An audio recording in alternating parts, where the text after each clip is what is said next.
여러분과 함께 행진합니다. 궁금한 시사 이슈와 뉴스 인물과의 직격 인터뷰. 오늘을 살피고 내일을 준비합니다. 아침을 여는 통쾌한 시사 토크쇼. 여기는 육각수의 출발 경인대행진입니다.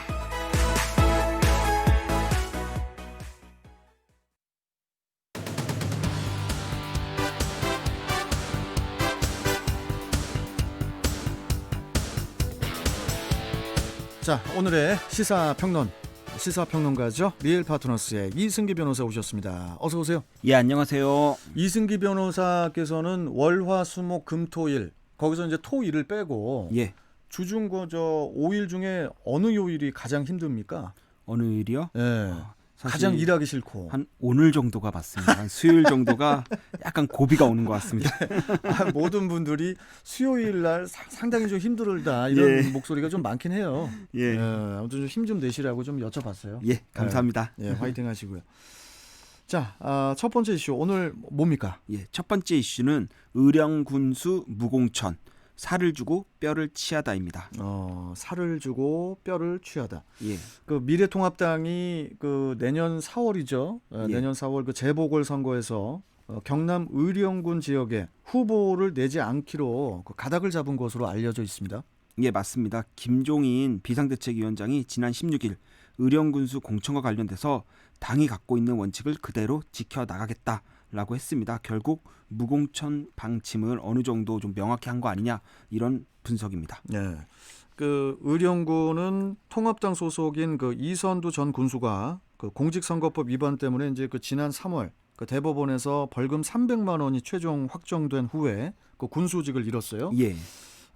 그래서 이제 현재 권한대행 체제로 운영이 되고 있는데 이번 통합당의 무공천 카드 이게 또 그 내년 서울 부산시장 보궐선거를 앞두고 그 더불어민주당을 압박하기 위한 것이다. 뭐 이런 그 해석도 나오고 있습니다. 예, 맞습니다. 그 민주당 당원을 보면은 당 소속 공직자가 이제 부정부패와 같이 이제 중대한 잘못으로 이제 재보선이 이제는 실시될 때는 그 지역에 후보를 내지 않도록 이렇게 규정을 하고 있습니다. 예. 이에 민주당은 이제 오거돈 전 부산시장이 올 4월 성추행 사실을 인정한 뒤 사퇴하자 이제 보궐선거 무공천을 하겠다 이런 가능성을 좀 강하게 밝혔는데요. 네. 하지만 뒤이어서 이제 박원순 전 서울시장이 이제 극단적 선택으로 서울시장까지 이제 보궐선거의 판이 이제는 커졌습니다. 그러자 곧 대선 전초전급으로 커지니까 이제는 이제 당원을 바꿔서라도 공천을 해야 한다는 목소리가 이제 강해지고 있는 상황입니다. 네. 통합당은 민주당과 달리 당원 당규에 이제 무공천 조항이 없습니다.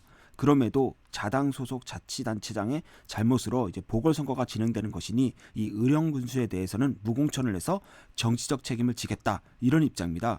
결국 통합당이 선제적으로 무공천에 나설 경우 민주당으로서는 당원 당규까지 바꿔가면서 공천을 강행하는 거 상당히 부담을 가질 수밖에 없는 사안입니다. 그렇네요. 또한 통합당이 최근 정의당 그리고 국민의당과 함께 선출직 공직자가 이제 부정부패 등의 사유로 이제 보궐선거가 실시될 경우 이제 재보선에 후보를 내지 못하게 하는 이제 공직선거법 개정안을 발의하기도 했습니다. 정치 개혁이라는 큰 틀에서 보면 사실 민주당 역시도 이를 거부할 명분이 없는 사안입니다.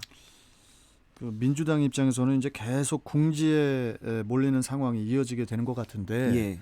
막상 공천을 하자니 그 여론의 비판이 이어질 것 같고 또 무공천하자니 서울시장이나 부산시장이 주는 그 무게감이 또 너무 또 크죠. 예, 맞습니다. 그 민주당의 입장에서는 사실 통합당의 의령군수 무공천 방침에 대해서는 할 말이 많을 겁니다. 일단 정치적 영향력이나 파급력 측면에서 보면은 의령군수는 이제 서울시장이나 부산시장과는 좀 차이가 많이 큽니다. 뭐 비교가 사실 되지 않을 정도로 크죠. 또한 의령군은 대표적인 통합당의 텃밭입니다. 예, 그렇기 때문에 통합당과 입장을 같이 하는 이제 범야권 후보가 당선될 가능성이 매우 높습니다. 결국 민주당이 보기에는 통합당이 이 무공천 카드로 자신들을 압박하는 모양새가 달갑지는 않은 것입니다. 하지만 대놓고 또 반발할 수 없다는 거, 그렇죠. 그것이 딜레마입니다. 그에 반해 통합당 입장에서는 이제 의령군수 무공천 카드, 사실 묘수라는 표현보다는 명분과 실리를 면에서 하나도 손해 볼 게 없는 한마디로 꽃놀이피를 지금 쥐고 있는 거랑 똑같은 거죠.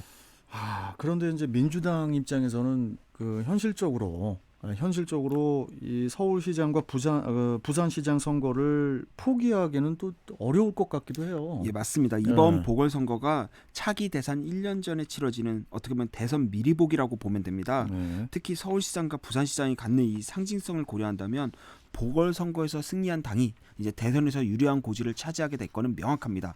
그렇다 보니까 의석수 176석에 초대형 집권 여당이 후보를 내지 않는다? 사실 상상하기는 좀 어렵습니다. 네. 지난 총선 때 우리가 한 차례 경험을 했는데요. 민주당이 이제 비례 위성 정당이 꼼수다라고 주장하며 통합당을 비난했지만 결국 똑같은 꼼수의 길을 걸었던 그런 선례가 있습니다. 예. 결국 정치는 현실이고 현실은 선거에서 이겨야 된다는 겁니다. 하지만 이제는 서울시장과 부산시장에서 만약에 민주당이 후보를 내서 패배할 경우에 명분과 실리도 모두 잃는 최악의 경우가 된다는 거, 이것도 우리가 한번 고려를 해봐야 되는데요.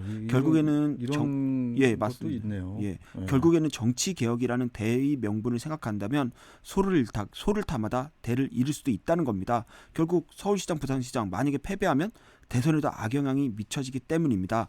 따라서 개인적으로는 민주당에서 후보를 내지 않으면서 범여권과 진보계열 시민단체가 이제 후보 단일화 과정을 거쳐 서울과 부산시장 후보를 내면 이를 민주당이 측면 지원하는 이런 방식도 아마 좀 검토가 되지 않을까 그렇게 보입니다. 이것도 꼼수 아닙니까? 예, 뭐 그렇게 하더라도 민주당 입장에서는 일단 명분에도 어느 정도 부합하고 신뢰에도 크게 어긋나지 않는 방식이니까 이 부분도 나중에 좀 얘기가 나오지 않을까 그렇게 생각하고 있습니다.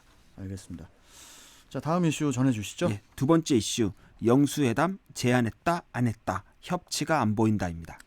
그 문재인 대통령과 여야 대표의 그 이른바 청와대 회동이 불발이 됐어요. 예, 청와대는 통합당의 반대로 그 회동이 무산됐다는 그런 입장인데, 또 반대로 통합당은 청와대에 공식 요청이 없었다, 이렇게 또 이제 반박을 하고 있죠. 예, 최재성 대통령 정무수석 비서관이 7일 브리핑을 통해서 8월에 당대표를 초청해 국정 전반에 대해 의제를 구해받지 않고 허심탄회하게 논의하는 자리를 마련했다.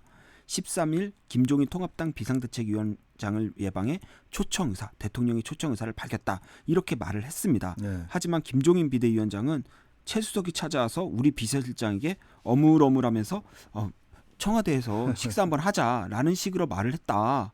이게 의례적인 얘기 혹은 빈말로 한 거지, 이게 뭐 막연하게 대통령 한번 보자고 하는 게 어떻게 그게 뭐 회담 제의냐 라면서 이제는 크게 반발을 했습니다. 한마디로 통합당 측에서는 빈말로 청와대에서 한번 만나자고 툭 던져놓고서는 회담 무산의 책임을 야당에게 떠넘기고 협치 신용만 한 거 아니냐, 결국 야당이 정부 발목 잡기를 한다는 식으로 이제 책임론을 부각시키려는 거 아니냐라면서 이제 무례하다라는 이런 표현까지 사용하면서 불쾌감을 표현했습니다. 이거 뭐 양측의 주장이 이제 지금 뭐 평행선인데, 예.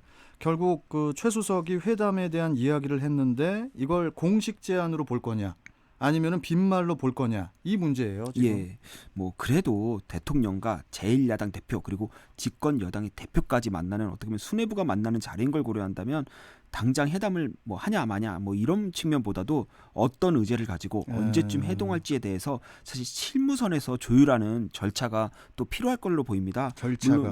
물론 그 과정에서도 언론에서도 뭐 미리 뭐 알게 돼서 이를 이제는 기사화하는 것도 맞고, 예. 그런데 이번 회동 제안 사실 언론도 예상하지 못했다는 반응입니다. 네. 그렇다 보니까 이제 최 수석의 회담 제의, 이걸 공식 제안으로 보기에는 좀 무리일 것 같습니다. 사실상 이번 논란은 청와대 측에서 자초한 측면이 큽니다. 결국은 청와대 측에서는 우리가 회담을 제안했지만 야당 측에서 거부했다, 이런 발표를 한 건데요.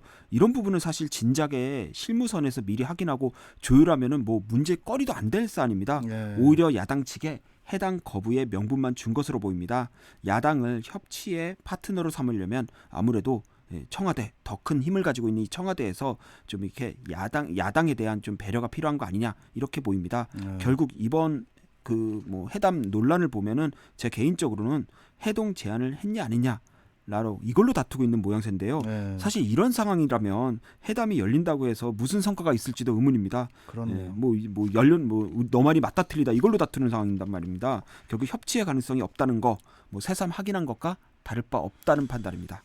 그러면은 이승기 변호사가 봤을 때 야당 측에서 그 회담의 미온적인 반응 이유, 이 뭐라고 생각하십니까? 이유가? 이거는 이제 학습 효과로 좀 봐야 될 것 같은데요. 학습 효과? 예, 문 대통령과 여야 원내대표가 지난 5월 청와대 회동에서 여야 협치에 대해서 한번 얘기를 했습니다. 그런데 실제로 이제 5월 이후에 이루어진 이제 국회 운영을 보면은 원구성은 여당 단독으로 끝이 났고요. 부동산 관련 입법을 포함해 국회 운영 과정에서 거대 여당이 야당을 배제한 채 거의 입법을 주도했습니다. 예, 예. 이런 일방적인 입법 독주 후에 최근 부동산 정책에 대한 국민 여론이 악화되면서 뭐 각종 악재도 또 겹쳤죠. 그러면서 네. 정부와 여당의 지지율이 떨어지자 갑자기 청와대가 협치를 이야기하면서 회담 제안을 한 겁니다. 네. 야당 입장에서는 이제는 그런 회담 제안 이제 진정성을 믿기 어렵다 이렇게 좀 보고 있는 걸로 보이고요. 무엇보다 괜히 이게 회담에 적극 참여했다가 국정 운영의 실패 책임을 함께 부담할 수 있는 거 아니냐라는 생각에 좀 거리를 두는 것으로 보입니다. 네. 그렇다 보니까 어제인 17일 통합당 김종인 비대위원장이 만약 뭐 만나려면 만난다 하지만 이제 의제를 정확히 정하고 또 여당 대표를 배제하자 그리고 나와 대통령의 단독 회담이며 응하겠다 라면서 사실상 청와대한테 1대1 회담을 제안을 했습니다. 네. 청와대는 이에 대해서 뭐 만나자는 건 환영이고 의제나 절차도 조율하자. 하지만 다른 정당을 배제한테 만난다? 이건 좀 고민을 해봐야겠다라고 해서 조금 거리를 두고 있는데요. 뭐 어떻게 될지는 한번 지켜봐야 될 것으로 보입니다. 자, 그런데 통합당 입장도 이해가 가요. 예. 예? 야당 배제 예. 그리고 일방적인 독주. 그 다음 협치를 논한다? 예. 뭐 명분이 없죠. 예, 저도 좀 입장은 충분히 이해가 되는 사안입니다. 그렇기 때문에 청와대와 여당도 야당에게 신경을 좀 써야 할 것 같습니다. 예. 자, 오늘 말씀 잘 들었습니다. 고맙습니다. 예, 감사합니다. 네, 자 시사평론가 리엘 파트너스의 이승기 변호사와 함께했습니다.